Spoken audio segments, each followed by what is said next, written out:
I want to welcome you to the Ask Jeff YouTube channel. Here's today's question. You said in the study of Revelation on Wednesday night that the tribe of Dan has been done away with. How come in Ezekiel chapter 48 verses 1 and 2, Ezekiel gives Israel directions to divide the millennial land? And there's a question mark. But I know what the question's asking because Dan is listed there. So let's go back. And when you go back to the Old Testament, particularly the book of Numbers, what we know is the tribe of Dan is one of the original 12 tribes. Absolutely. When you get to Revelation chapter 7, okay, it's a parenthetical passage in the book of Revelation.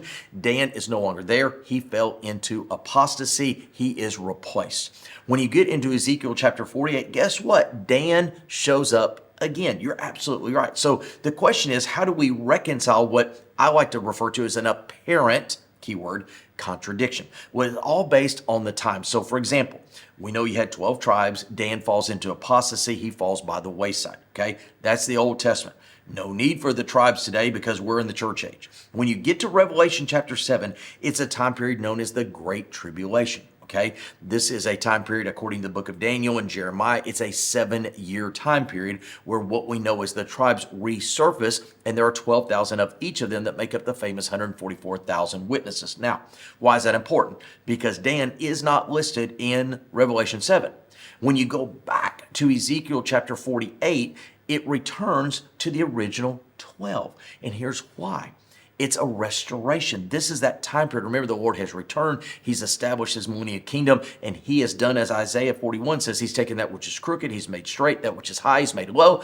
He has restored it to its original. That's why in the Gospel of Matthew, it talks about in chapter 19, the regeneration of things to make new or born again. The regeneration of things is a picture of this. And so therefore, it's not really a contradiction. It's not really a mistake. You have Dan as a tribe, apostasy, replaced in the tribulation, and then a regeneration or a return to the original 12 when Jesus is reigning on his throne. Hopefully that clears up an apparent contradiction. Great question. If you have one, send to askjeff.net. Maybe your question will be tomorrow's.